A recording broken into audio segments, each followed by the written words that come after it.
A war of words over the post office scandal. But who is telling the truth? Labour want to boost workers' rights, but will it have an impact on business? And can we learn lessons from Donald Trump's approach to immigration? This is Politics Live.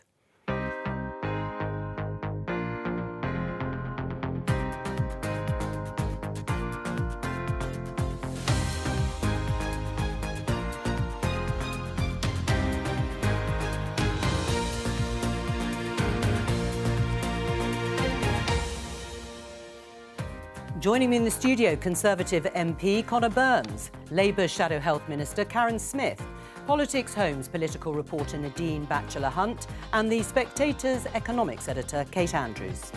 Today, I would hope that most people reading the interview in yesterday's Sunday Times would see it for what it was, a blatant attempt to seek revenge following dismissal. We do now have two completely contrasting accounts, one from the former chair of the Post Office and one from the Secretary of State, and only one of these accounts can be the truth. As the row over who said what heats up, the affected sub-postmasters and mistresses are still waiting for compensation.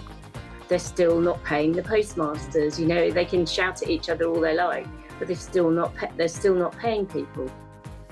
The MP for Blackpool South, Scott Benton, loses his appeal against suspension, meaning Rishi Sunak could face yet another by-election. Labour's New Deal for working people is our plan to boost wages, make work more secure and support working people to thrive. Labour pledged to strengthen rights for workers, but what impact could that have on businesses? And can we learn lessons from Donald Trump and his border wall on immigration? One former minister thinks we can.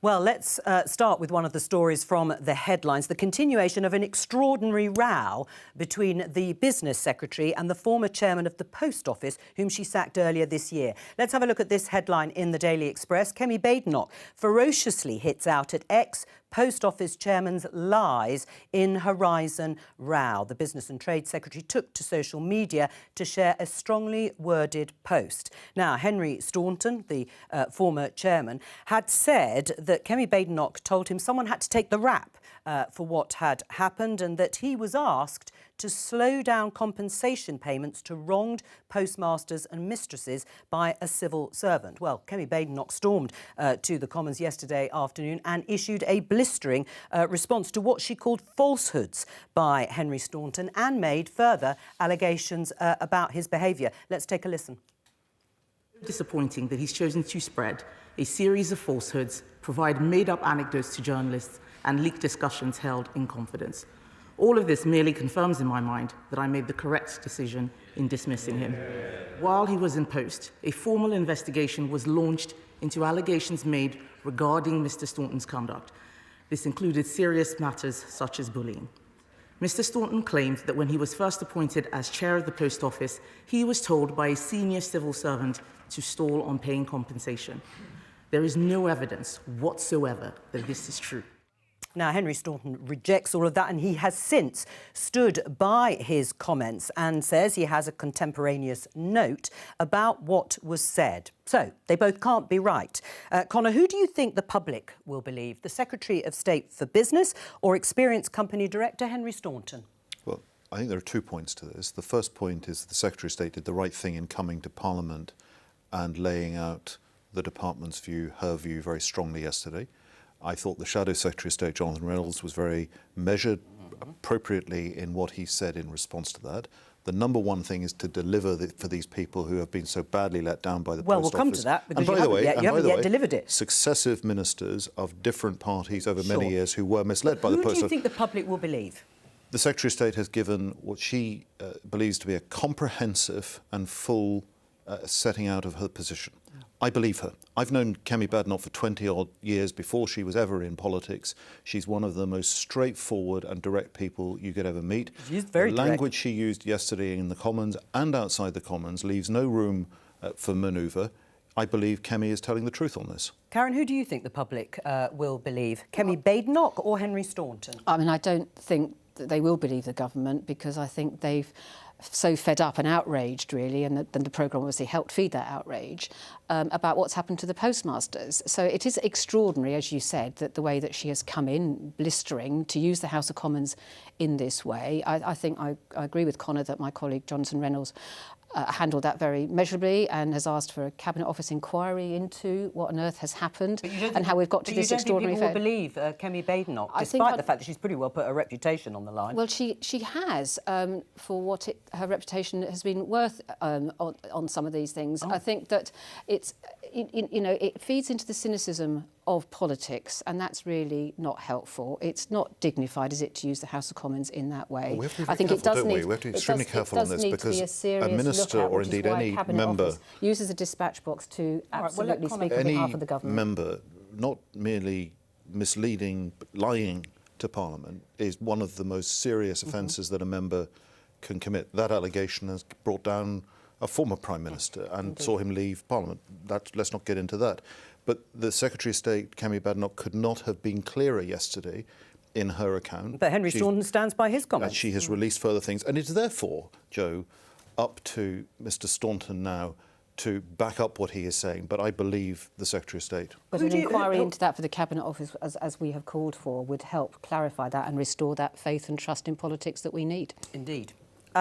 Who do you believe, or who do you think the public will believe, I should say? I think the public's main interest is going to be justice for the postmasters. I don't think many people are going to spend time reading the kind of, wow, Kemi Badenoch says this and Staunton says this. I think it's a bit Westminster bubbly a little bit, I think, in terms of, you know, the injustices that millions watched on that ITV series that kind of made it. Do you think she's handled it I think she's handled it as Kemi Badenoch handles things. So I don't think anyone's particularly surprised that she's kind of come out fighting like this. Like that is her way of doing politics. I think, you know, she has said it with parliamentary privilege. It'd be interesting to see if she'd repeat what she'd said about what Staunton has said outside of Parliament, where, you know, if any, and he'd be able to launch any legal kind of claims if he felt like he was being libelled. But you know, it's an interesting row, but I think fundamentally postmasters are kind of at the centre of this and getting them compensation. And we'll come back, as you say, to the important substance of this issue. But it was quite extraordinary, the display in Parliament, as we have discussed. Has she made this very personal? I'm not sure this is personal so much as it is a political fight for Kemi Badenoch, and she rises to those occasions, as you say. In terms of who the public's going to believe, or indeed who the postmasters will believe, my suspicion is nobody. My suspicion is nobody's going to come out on top here. This is a scandal that has spanned all the major political parties. It spanned multiple departments. It spanned aspects of private business. There's not a lot of trust to go around when it comes to this scandal. I think they feel let down by everyone. Well, let's catch up with the chief political correspondent for the BBC, Henry Zeffman, who's been following this story closely. Henry, exactly what's at stake here over this?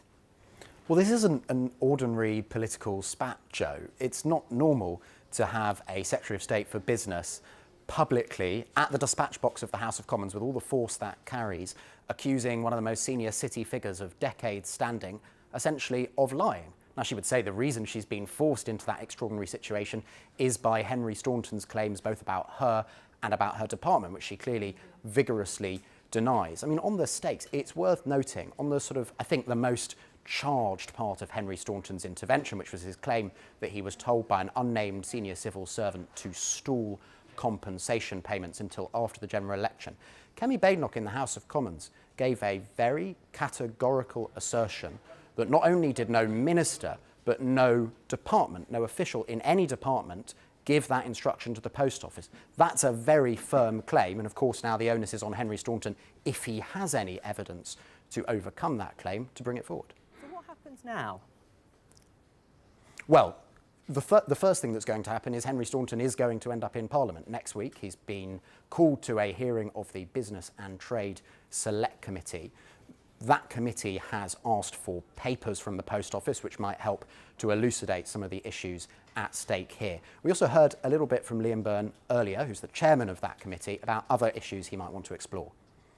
The reason that the allegations about the go slow order is so important is because, frankly, not enough people are getting redress fast enough. And there's a new bill that's coming to the House of Commons soon, which will overturn lots of convictions.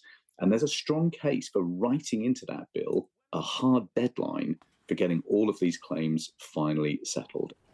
I think you heard there, as you were discussing on the panel, that a lot of people in Westminster will want to get this back to the substance of compensation and exoneration for sub-postmasters. So Liam Byrne there suggesting that when the government's legislation that it announced, extraordinary legislation earlier this year, which would exonerate all the sub-postmasters, he's suggesting that when that comes to Parliament, you might have to look at ways of writing into the legislation speedy compensation. I think the fact that this row is now at the centre of debate again will also cause some people in Westminster to ask, OK, where is that legislation? Kemi Badenoch said yesterday the government would bring it forward imminently. I think she's now under even more pressure to do so. Henry Zethman, thank you very much. Let's just hear a little bit more from Jo Hamilton, who is one of the sub-post mistresses who's been caught up in this post office scandal. They extended the deadline for which sub-postmasters would get paid compensation to August 2025. So it kind of, part of what Mr Staunton says kind of rings true. Is that why they extended the deadline? You know, yeah. But at the end of the day, they're still not paying the postmasters. You know, they can shout at each other all they like, but they're still not paying people. Jo Hamilton. Connor, where is this legislation? Well, I understand the legislation is coming, and it's in the drafting process. And I think the most important thing, Jo, on the legislation is that we get it right. When we do it, that it is correct, and it can then go through extremely quickly. There's cross-party agreement on this. We've been told it could go through in 24 hours. Well, literally, you've heard Jo Hamilton yet again. They've waited years. Why is it being held up? You're asking someone who's not a business manager. I'm not in the Whip's office. I'm not in the Leader of the House's office.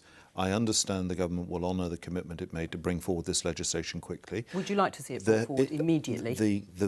I would. We'd all like to see justice for this, and I think there are other things that some of us would like to see. I raised this with a post office minister. I was deeply concerned at what I was hearing, and too often I think in Whitehall, and who knows, maybe Labour soon will discover this too, officials want ministers to master the line to take. Ministers' job is to master the questions to ask, to make sure what they're being told is evidenced and bottomed out. And this wasn't. The Post Office lied to repeated ministers of all, in fact, in this case, of all main parties, Liberal Democrat, Labour and Tory. We want to see justice done for those. And the money is now leaving the department in compensation, 130 million of it so far. We are going to look at those cases where people were convicted. For exonerating. And I hope the legislation will come quickly. Does that reassure you, Karen? Oh, I think we all want to see it, and I think the point about the people watching this and the postmasters is the important one. We want to see it as quickly as possible. We will support that coming through. Legislation does go through sometimes quickly, and that is entirely possible. Business is not that busy at the moment. Parliament before recess was finished early on some occasions. It finished again, I think, at 9 o'clock last night rather than 10 o'clock, so I think there's plenty of time to bring it forward. Right. I mean, how is this resolved, do you think, in the end? With this piece of legislation, will that be the end of it once it comes forward? Well, it's very difficult until we see that properly to know. I think the big question is whether people feel this compensation is fair. And the longer that this takes to come to the front, people are already going to have questions about why it's taking so long, what's in it that we don't necessarily want the public to see. You know, what the postmasters have had to go through, the egregious breach of trust from the state-owned post office has just been abysmal. And the fact that the state is once again slow to address the problems it created in the first place, it's going to mean that a lot of people lose trust. I think Windrush, though, you look at what's going on with the Windrush compensation scheme and how many people have been waiting for that, and that involved a lot of elderly people who have died waiting for compensation. So government compensation schemes are notoriously slow, and unfortunately many victims die before they see justice. So as somebody, you know, my grandparents of Windrush generation thankfully weren't tied up in the scandal, but you know, Afro-Caribbean community is aware that these compensation schemes are not straightforward, and you know, it's really good to see the kind of cross-party political pressure for this compensation scheme to be sped up. But this isn't just an issue that affects postmasters. You know, there are very slow hurdles that have to be got over, and maybe, hopefully, this could speed up Windrush as well. Just one observation that I made in the House yesterday to the Secretary of State. The non-executive director representatives of the sub-postmasters and mistresses on the board of the post office was saying only days before this chairman was ousted that there was still a culture in the post office that they were on the take, that they were guilty, that they must have done something wrong. This is taking some time to get to the bottom of. Yeah, and I mean, it's being unfolding all the time, isn't it, in terms of what we're hearing? I mean, it was, as I said, quite the display of Kemi Badenoch. Is she still leadership material from that performance for you, Conor? I'm a huge admirer of Kemi. I say I met Kemi when she was a young Conservative. I recommended she go and see Francis Moore, the then chairman of the party, and she did, and he put her on the candidates list. I think Kemi's got a... I got in trouble the last time I said this at a party conference. In fact, it contributed to my sacking, where I said Kemi is the future of the party. She's young, she's extremely bright, she knows her own mind. My goodness, she runs her department. Many ministers don't run their department. She certainly runs her department. I think she's got a bright future. Right. Well, we'll be obviously following the evidence session from Henry Staunton next week at the Business Select Committee. Let's take a look at this BBC News headline because we got news of this morning, and that is Scott Benton, lobbying scandal, MP loses suspension appeal. It's the news that the Blackpool South MP, Scott Benton, has lost an appeal against a proposed suspension from the House of Commons after he was caught in a lobbying sting. A subsequent investigation by the Standards Committee found he had committed a very serious breach of the rules and recommended a 35-day suspension from the House of Commons. He denied wrongdoing, Mr Benton, and appealed the suspension, but that was rejected, and there will be a recall petition in the constituency which may pave the way for a by-election. Another by-election, Conor. They seem to be coming round almost every month. That's a statement of obvious fact. Why do you think that is? It's not exactly good for Rishi Sunak, is it, since he's losing them? No, I mean, this is deeply regrettable. Scott's going to pay a heavy price for a very silly mistake that he made. If his electors in his Blackpool constituency support the... Well, that's a matter for Scott. He was very stupid, and he's going to lose his career because of it if his Blackpool constituents back a recall motion. And as you say, we'll all go up and see the illuminations and bang on some doors. Something to look forward to. Let's take a look at this headline in the Financial Times. The TUC, the Trades Union Congress, urges UK business to get on board with Labour's Workers' Rights Plan. Their comments from Paul Novak, the General Secretary of the Trades Union Congress, responding to recent criticisms from some business voices. Let's have a look at this in the Times. Business fears cost of Labour full-fat laws on workers' rights. Plans that could include an end to zero-hours contracts, could impose significant extra burden on firms when the economy is stuttering. Karen, you're a member of Labour's front bench team. What is the plan and what will it mean for business? Well, the plan is, as we saw in the clip from Angela's introduction, to provide security of work, that work pays, and to boost the economy, and so that those people on bad contracts and low wages can spend their money in our local economies and get that economy moving. It's not a surprise that some businesses don't like some of that proposals. Why? Why is it not a surprise? Why are they not on board with it? It's possibly a cost to some of those. Good businesses do stand by their workers in a good, strong way. When Keir announced his speech at Business Conference the other week, which I was at, he said, I'm crystal clear, we're going to level up workers' rights in a way that's not been attempted in decades. And some people in the room won't like that. But we are talking to people in the city regularly, through our Treasury team, through our business team. As I said, I was at the conference the other week working with the health sector about what good employment rights mean for people and mean for the economy, and we want to work with everybody to make that happen and rebuild those rights for people so they've got money in their pocket so they can spend it in the economy so that we can grow the economy for the future. What's wrong with that, Kate?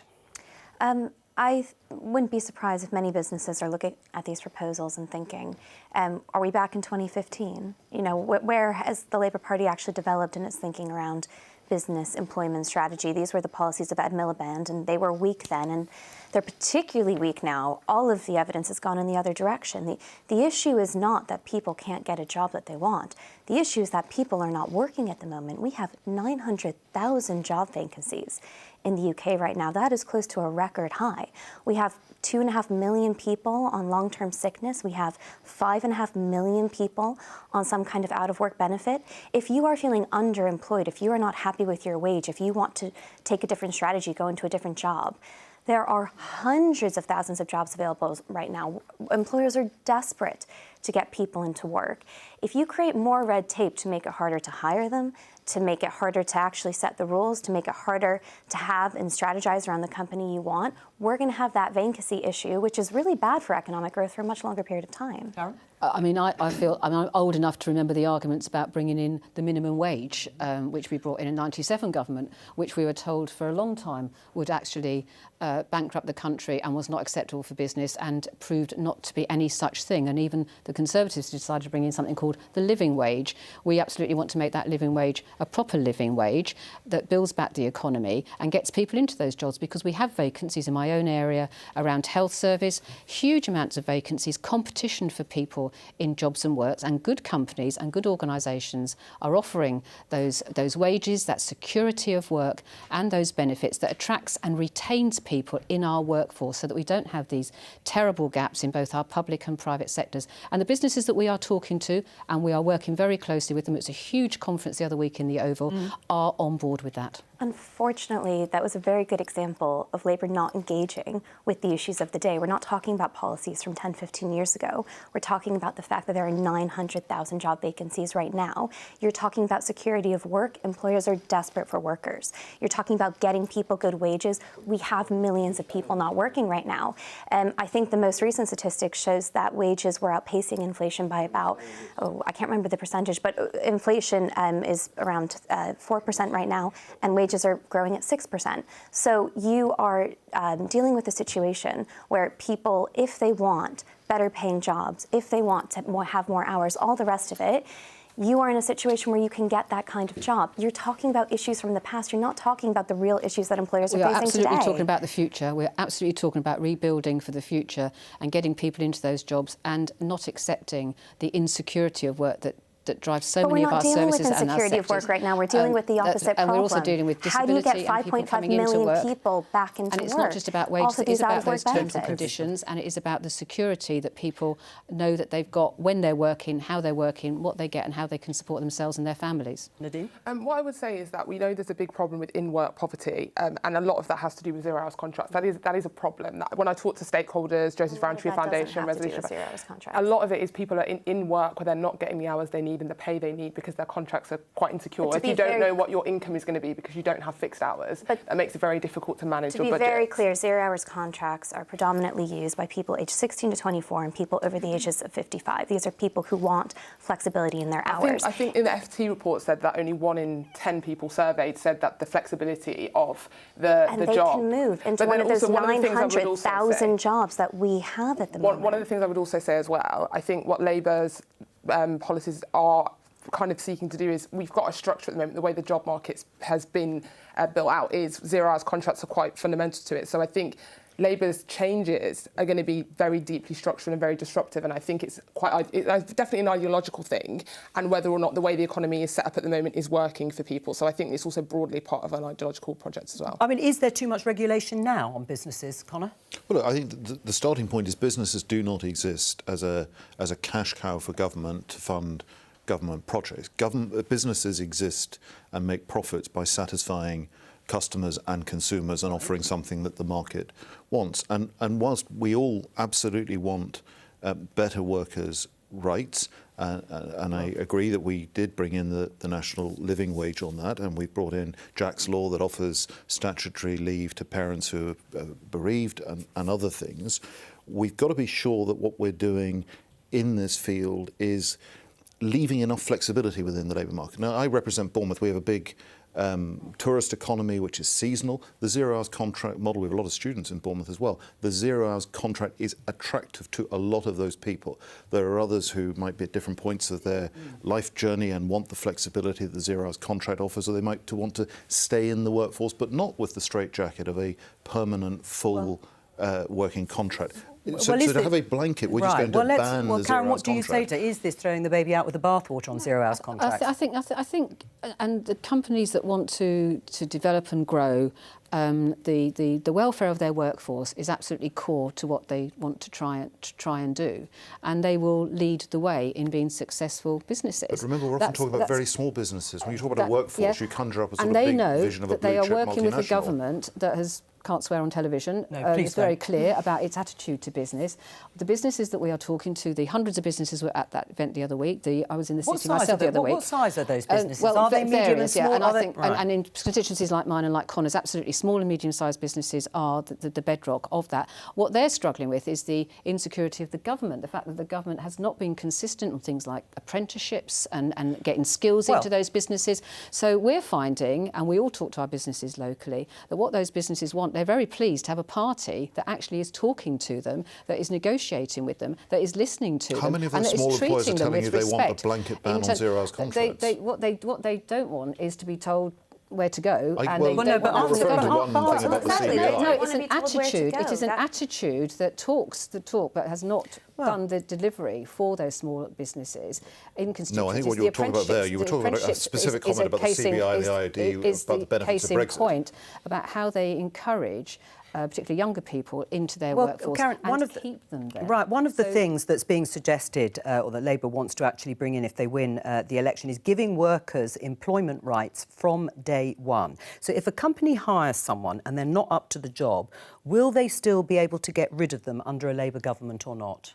Of course, if people don't perform in their job, the normal rules apply. And again, good businesses, small, medium or large, have got processes in place through their human resources approach to, ideally, if you recruit someone, it's expensive to recruit, so you want them to survive and you want to find out if they're not performing. If it doesn't suit them, then of course there are rules in place in order for that to happen. If you talk about full employment rights from day one, are you getting rid of probationary periods, for example?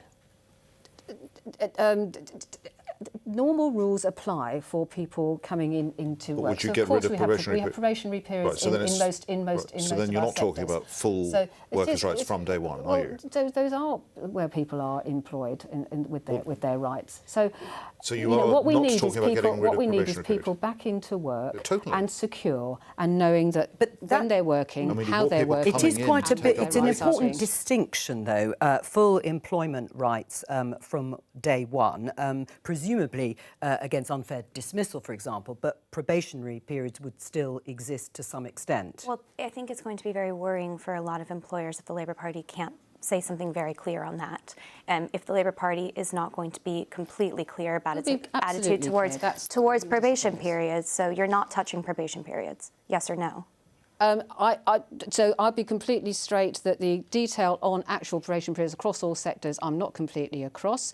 But of course, we have probationary periods in all our sectors. It is important, if people are not suited to the job and they can't perform, that of course employers across the piece can have those conversations. What we need to be clear on is that we are offering businesses security, certainty for the future, and crucially, we get people into good jobs that are paid with benefits that they can be part of that. I just haven't heard any policy for getting people into these jobs. As I said, we have some record problems on hand after the pandemic. Except, I suppose, if people, as you say, there are vacancies, record levels of vacancies, but if workers' rights are improved, if there is more security and a better relationship. Angela Rayner said, the Deputy Leader of the Labour Party, that better working conditions go hand in hand with economic growth, and presumably that would include better recruitment. Sure, we're using these words better as if what is better or what is worse applies to every single worker in the UK.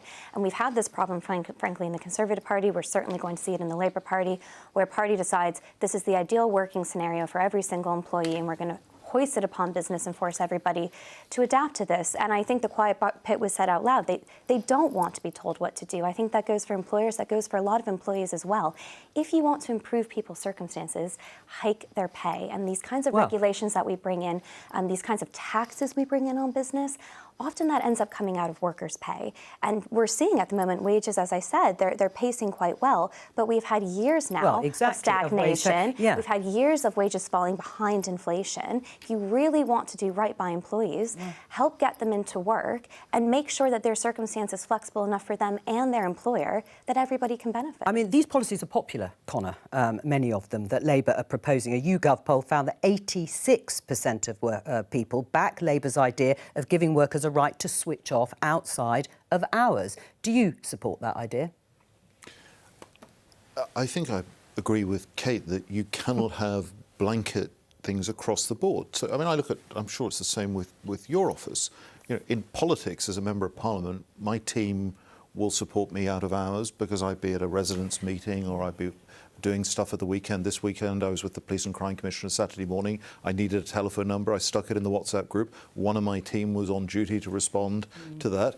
If my team switched off at 5 o'clock and came on at 9 o'clock every single day, every single one of them, I wouldn't be able to do my job in the way that I do it. I sometimes quite find the idea of switching off quite attractive. Yeah, but why can't you? All right, you may not be able to do it in your role here as an MP. Jo, I think what there's got to be here is there's got to be that flexibility between the employee and the employer to find the balance that works for them.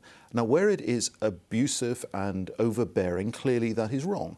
But when an employer is texting somebody or messaging them out of hours to say, actually, something's changed, you know, your shift's changed or whatever, that's perfectly legitimate. So that sort of disengagement and switching off, I don't think can be legislated for. Karen? Nor do I think we should try.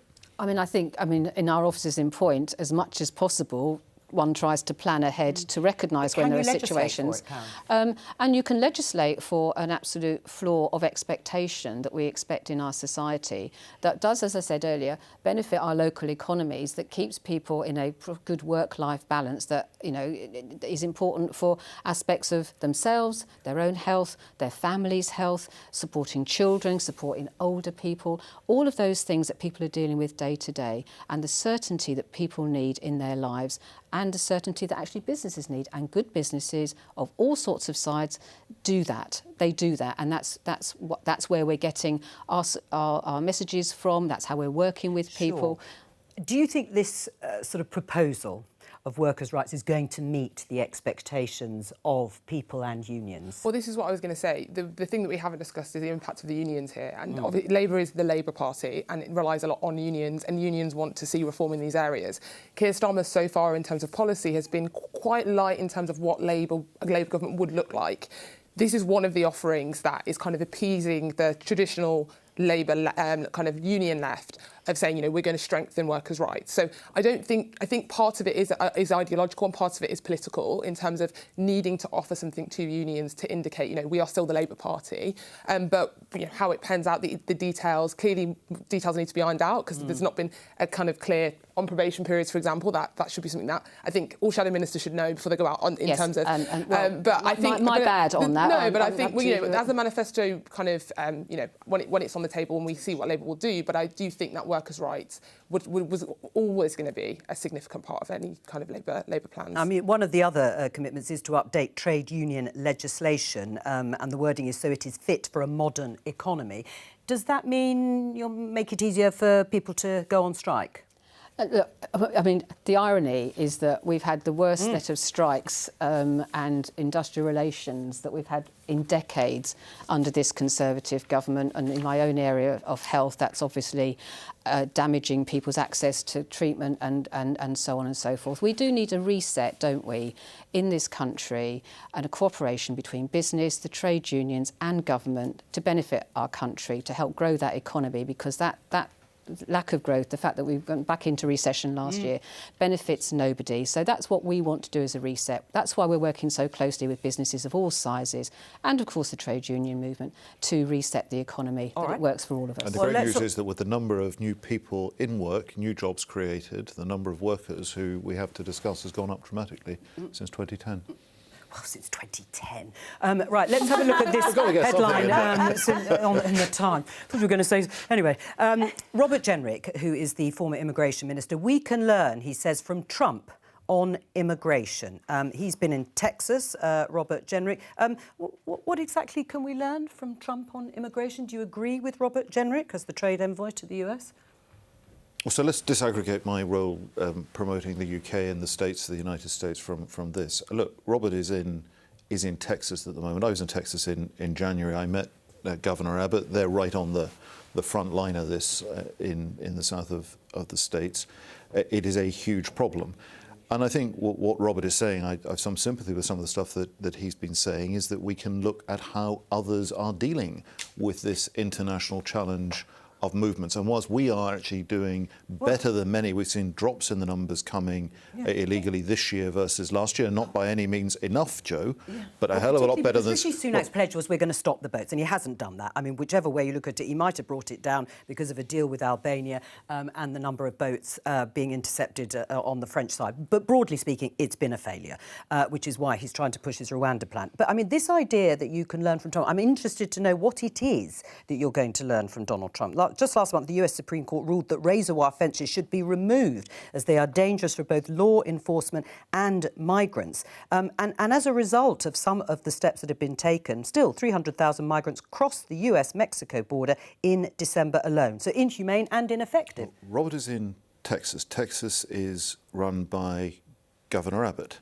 Not by Donald Trump. Donald Trump is not the president. He's campaigning to become the Republican nominee. That we could learn some of the lessons. The stuff that Abbott is doing, my job is not either to defend or extol the policies of an individual governor in an individual state in the US, but he is responding to the seriousness that the public feel about this issue, as I think we have to here. And it's very easy to dismiss, OK, the numbers coming from Albania down because we've done the returns, or the numbers of criminal gangs being broken I don't diminish in France. But the pledge was, we'll stop it. The Prime Minister is pushing ahead with the Rwanda thing because he thinks that adds to the panoply of things that we can deploy to try and resolve this. We're doing a hell of a lot better, for example, than Italy. They've seen the numbers going up by 80%. So progress has been made, by no means enough. We all accept that. We're all restless to sort that out. By the way, so are my constituents who have 4 hotels full of people claiming so-called asylum.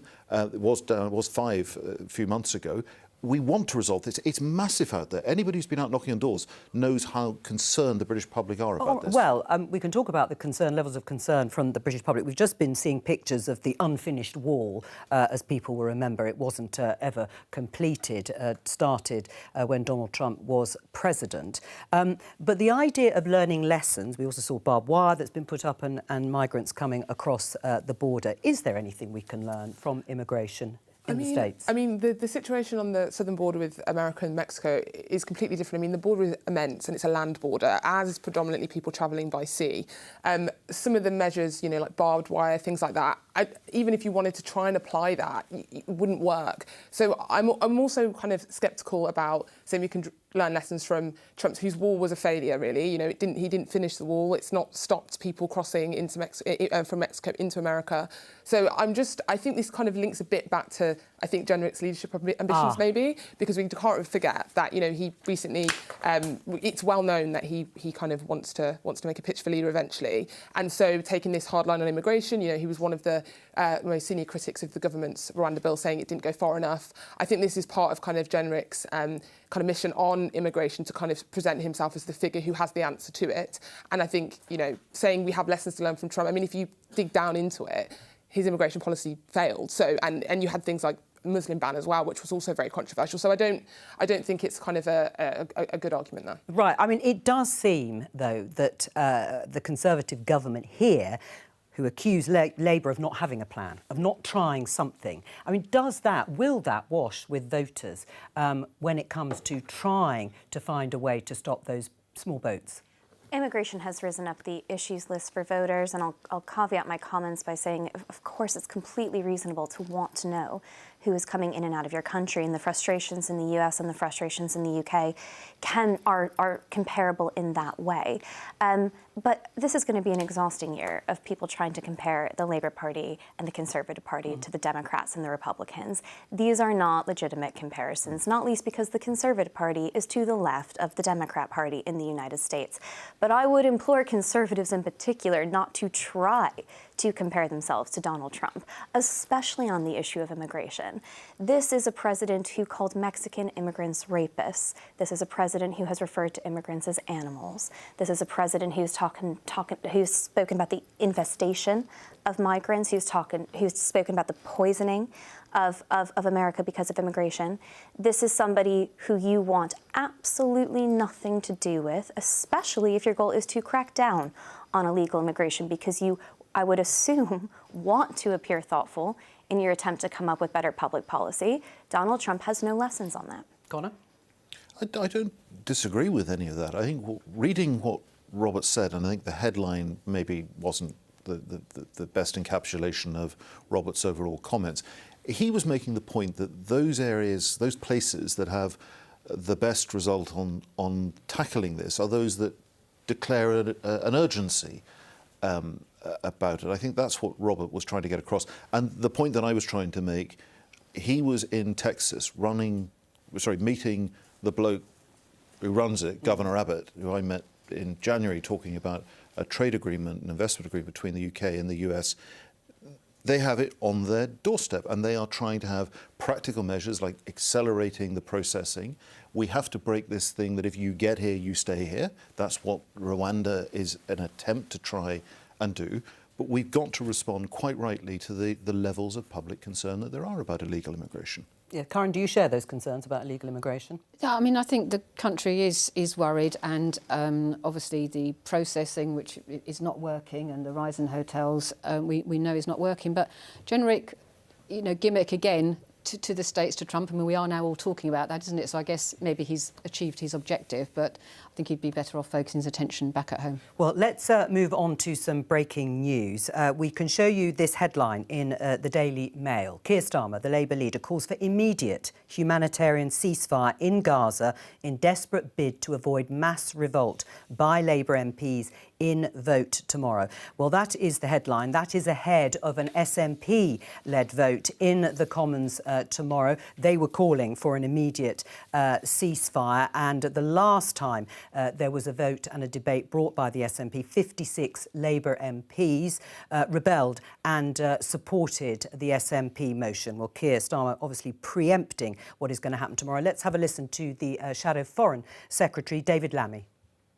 What we've done today is that we have set down a motion calling for an immediate humanitarian ceasefire. That is because the situation now in Gaza is intolerable, with a dramatic loss of life, with so many people facing starvation, and we are very clear that the Rafah offensive that is being planned cannot go ahead. This is a comprehensive motion, and it's one that I hope that the whole House can now get behind.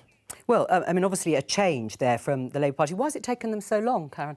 Well, events change, don't they? Things move on, and I think the need to look forward as steps towards a peace process will be very welcome. And as David says, it would be good, wouldn't it, if the whole House could unite around that, if that amendment is accepted. But have you been forced into this just by the SNP vote? I mean, no. It seems to have come 24 hours beforehand. Why now? Well, Keir has made a number of statements over recent weeks, most recently in Scotland, as to that. Been in Munich last week with David, talking to our international allies, working with people across the globe, as one would expect a government in waiting to do. Right. I mean, the right thing to do. 28,000 people, more than 28,000 Gazans, Palestinians have been killed, according to Hamas, deemed a terrorist organisation by the UK. But still, this is the right thing to do, isn't it? Why isn't the government also calling for an immediate ceasefire? Jo, what's going on in Israel and in Gaza is a disaster. It's a disaster in humanitarian terms. The deaths. Israel suffered the most gross, grievous, barbaric acts by Hamas. They want to dismantle Hamas as a military operation. I profoundly worry. I grew up in Northern Ireland. Internment was the biggest recruiting sergeant for the IRA. I worry that what's going on now is creating a generation of young Palestinians and Gazans who will grow up with hate in their hearts, intent on revenge on Israel. So would you back an immediate humanitarian? We all want to see this stopped. We all want to see a solution, but I understand Israel's determination to stop Hamas. What I think is just awful about this is the SNP are tabling this motion for political means. All right, well, they're not here. To entangle the Labour Party. They're not here. This is about people's lives. Yeah, well, it certainly is. Thank you to all of my guests for joining me today. I'll be back tomorrow at the earlier time, of course, at 11:15 for live coverage and analysis of Prime Minister's questions. That's on BBC Two and the iPlayer. And, of course, we'll be talking about this very issue too. Bye-bye.